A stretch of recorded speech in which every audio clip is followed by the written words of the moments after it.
Our next stop is Dr. Rich Horsley. He's the head of the plant science department and long-term barley breeder at NDSU. Instead of talking more about varieties, I want to talk about what I think is coming down in the industry, because there are some big changes coming.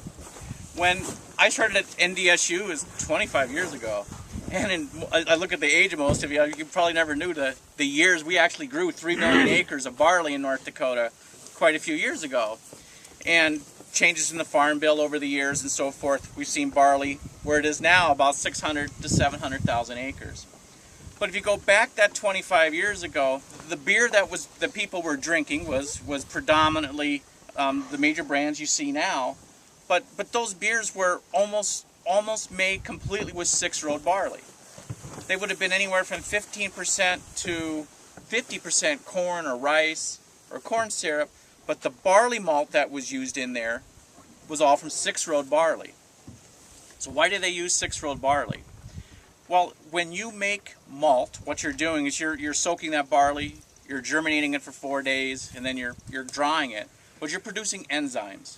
And so when you look at malt barley, you really have to know a lot of biochemistry, because we talk about enzymes and proteins and all of these chemical reactions. You're going to take that starch that's in the barley kernel. When you brew it, that starch gets converted to sugar, and then that sugar is used by the yeast during fermentation to produce alcohol. Now, when you go to brewing and you're using 15% to 50% corn or rice, that corn or rice isn't providing any enzymes. So they had to use the 6-row barley for all of those enzymes. That 6-row has a lot more enzymes than 2-row barley. And so that's why we saw so much 6-row barley grown and used if you go back just 25 years ago. You take those same beers now, and those beers are predominantly made from 2-row barley. That need for 6-row barley is not really there anymore.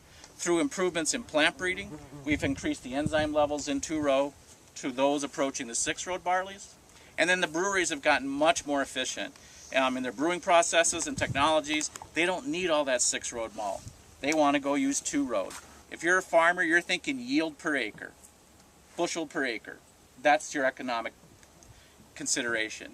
If you're a brewer, you want to know how much beer can I make from an acre of barley. And what they can do is they can make more beer from an acre of 2-row barley than they can from 6-row barley. They talk about extract per acre. 6-row barley, 78 to 80% of that barley malt can go ends up in the beer. Maybe 80% at most. 2-row barley, anywhere from 81 to 83% of that malt ends up in the beer. So you can make more beer with 2-row than 6-row. What they're doing is saying, we want 6-row barley, or 2-row barley. What's limiting the use of that is the varieties don't quite have all the characteristics they want. The variety Pinnacle has the agronomic package that I think we need for North Dakota. It's got straw strength equal to the 6-rows, about like Lacey. Very, very plump kernels, plumper than the 6-row varieties. And it's lower in protein. Barley's unique. You want low protein. High protein in barley gives you all kinds of processing problems, including cloudy beer. So Pinnacle has the package that we want for the farmer. The problem is it's got this set of compounds called beta-glucans in the malt. And those beta-glucans make the beer slow to filter. And so as breeders, we try to breed out the beta-glucans. And we have some experimentals at the end that we hope we're very close to releasing, that will have the agronomics you want and have the characteristics that the beer companies want. So we've already got some evaluation, commercial scale evaluation done by Miller, and we're very hopeful that we'll have one in the very, very near future. If we can find a 2-row that meets the industry needs and meets your needs, right now we're 85% 6-row barley in the state, only 15% 2-row. I think that could quickly change over to predominantly 2-row if we can find those varieties. So that's one of the big changes coming with barley, is we're going to see a lot more demand for 2-row barley. The other big change comes with the type of beer people are drinking in the U.S. Beer consumption in the U.S. has just been flat. If anything, it's been going slightly down. So as farmers, if there's less beer being produced, there's going to be less of a demand for malt. But of that total beer consumption, there's the craft beer market. Craft beer market would be those 100% malt beers. Sierra Nevada, Summit, Fat Tire, Goose Island. the Blue Moons. Those are 100% malt beers. Some of them use a little bit of wheat, but they use a lot of malt. Now, those companies, those craft brewers, only use or only produce about 7% of the beer in the U.S. But they consume or use 25% of the malt produced in the U.S. There's a lot more malt going into that craft beer than there is in your large adjunct beers. It's projected by 2020 that that craft industry, it's over 3,000 breweries strong in the U.S., will be using a third of the malt produced in the U.S. And as that need for barley goes up, or malt goes up, we are going to need more barley in the U.S. And North Dakota is going to be in a very important area for producing that barley. This is the least expensive place for those companies to source barley. You've got Spiritwood just right down the road producing malt and selling it to the craft brewers and other maltsters in the region as well. So I think there's going to be some big changes coming. It's just a matter of getting varieties that work for you. We have those type of varieties already. It's just getting ones that malt and brew well, and I think we're pretty darn close.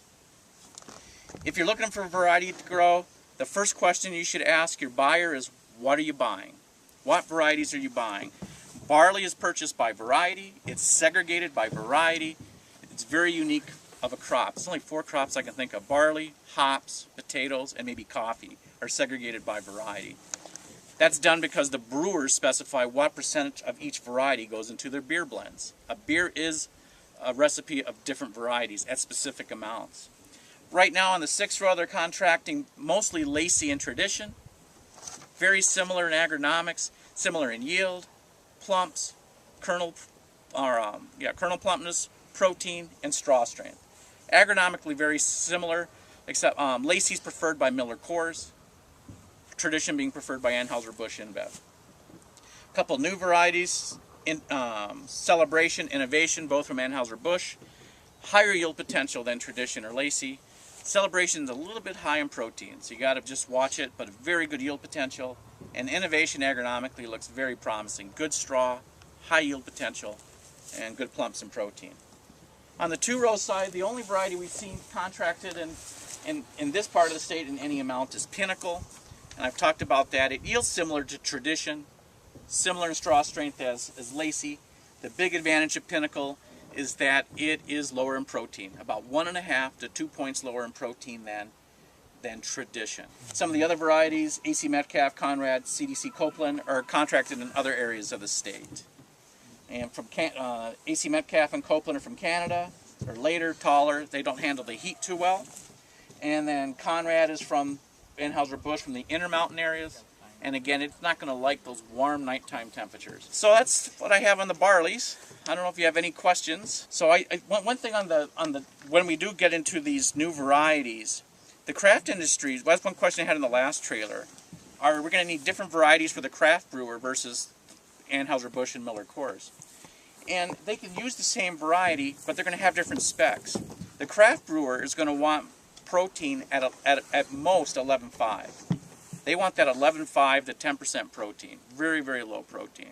And we can do that with Pinnacle and those type of barleys, those low protein barleys. And then your large adjunct brewer, Anheuser-Busch, Miller Coors, they'll take anywhere from 11.5 and up.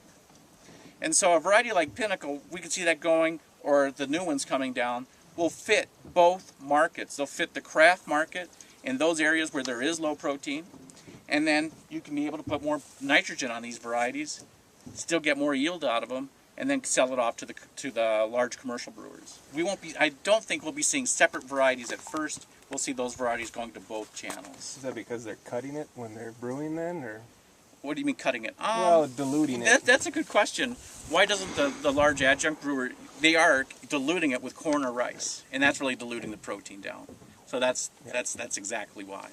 It's really strange when you go into an Australian elevator and you see high protein, and they define high protein as 11.6 and higher. You know, it just doesn't register in your mind. That's pretty darn good barley. What do you mean? So that's what the world is used to buying.